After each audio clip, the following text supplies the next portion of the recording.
Hello दोस्तों, कैसे हैं आप सब लोग। Welcome to class 24। So guys, जैसा कि काफ़ी सारे स्टूडेंट्स का एक डाउट रहता है कि आरआरबी जो एएलपी और टेक्नीशियन में जो एलिजिबिलिटी है आपका, वो क्राइटेरिया क्या है। तो आज आपका ये डाउट है, हाँ इस वीडियो में आपका क्लियर हो जाएगा कि क्या एज रहता है, क्या एजुकेशनल क्वालिफिकेशन रहता है। तो सारा जो भी डाउट है रिलेटेड टू एलिजिबिलिटी की, आप फॉर्म फिल कर सकते हैं या नहीं कर सकते हैं, ठीक है। तो आज आपका वो सारा डाउट और कंफ्यूजन दूर हो जाएगा। चलिए आज बात करते हैं हम लोग आरआरबी एएलपी की।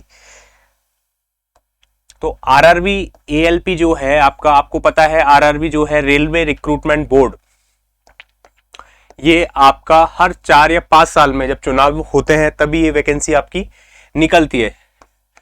तो दोनों अलग अलग निकलती है, आपकी टेक्नीशियन की अलग निकलती है, एएलपी के लिए निकलती है असिस्टेंट लोको पायलट और एक है टेक्नीशियन।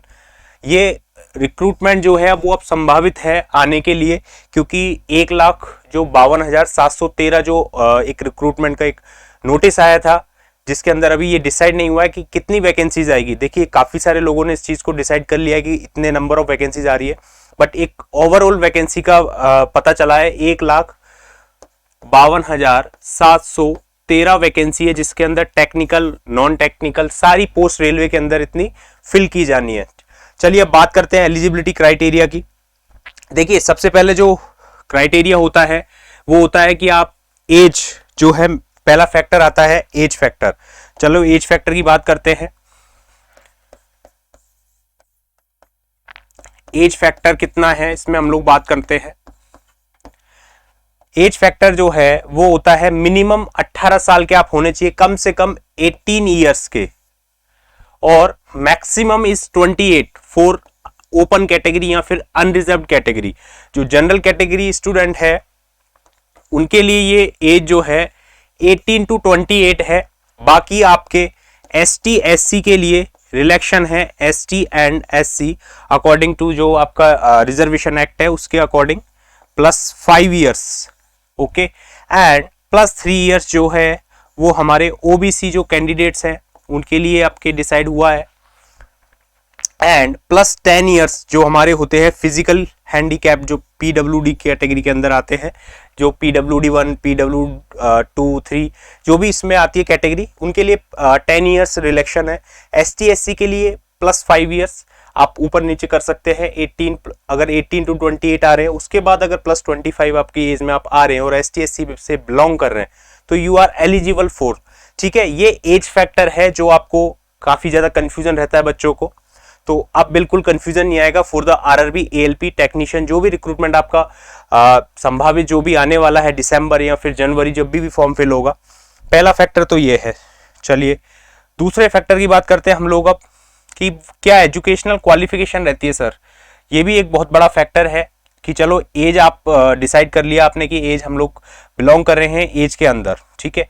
तो अब हम लोग बात करते हैं आपकी जो क्वालिफिकेशन है,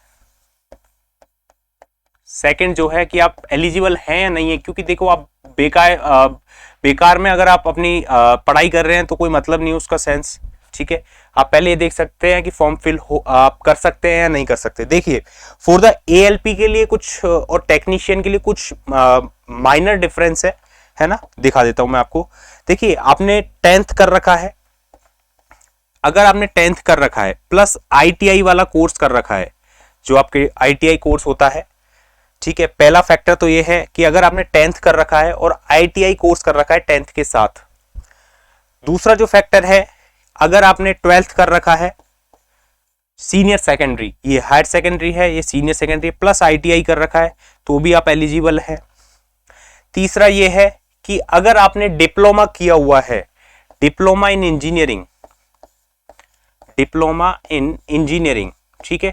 उसके अंदर देखिए इंजीनियरिंग के अंदर 4 जो है आपके ट्रेड है जो आपके आती है स्पेशलाइजेशन। एक आती है मैकेनिकल, है ना, इसको मैं थोड़ा ऊपर लिख देता हूं।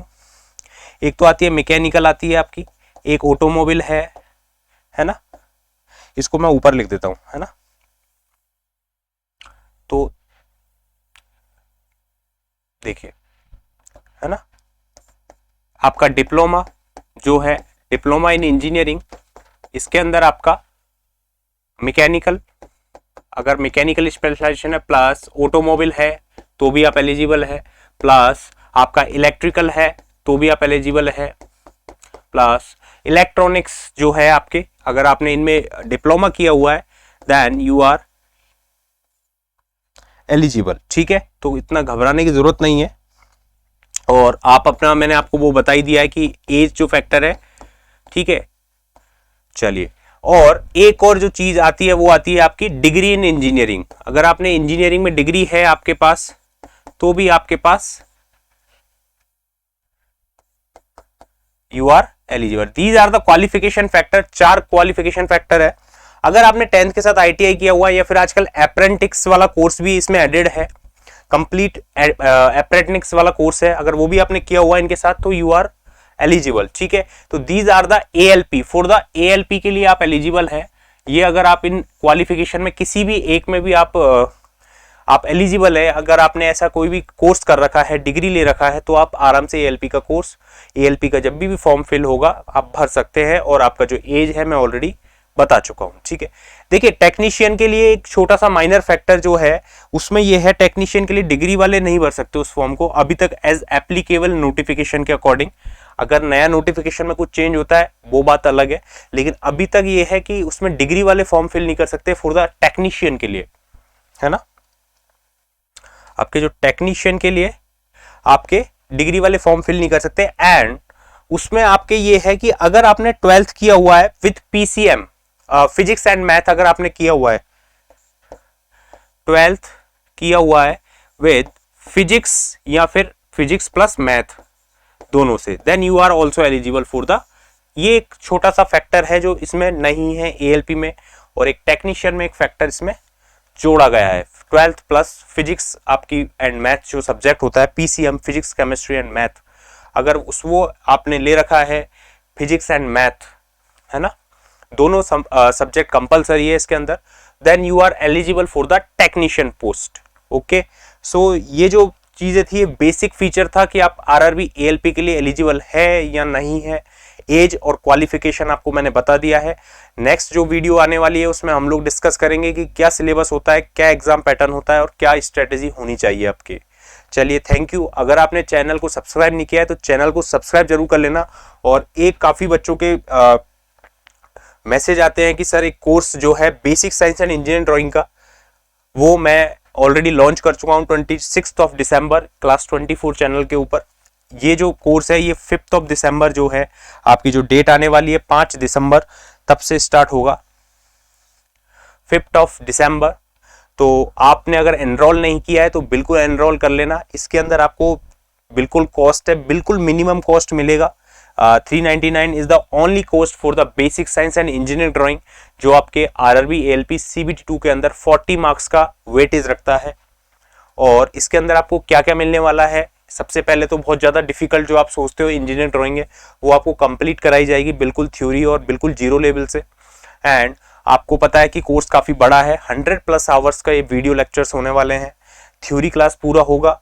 आपको फुल एक जो फैक्टर जो आपके लिए एक्स्ट्रा जो चीज़ आपको इंक्लूड हुआ है इसके अंदर, जो बाकी सब लोगों में नहीं होता है, full revision module before exam. कोई भी टॉपिक आपका कंप्लीट हो जाएगा, उसका एक प्रॉपर एक्सपेक्टेड क्वेश्चन जो भी होगा, जो भी उस टॉपिक से क्वेश्चन बन रहे होंगे वो सारे आपको डिस्कस कराए जाएंगे लाइव क्लास के दौरान, जिसके अंदर आपका कोई भी टॉपिक है उसकी तैयारी आपकी प्रॉपर हो रही है नहीं हो रही वो हम लोग एनालिसिस कर सकते हैं।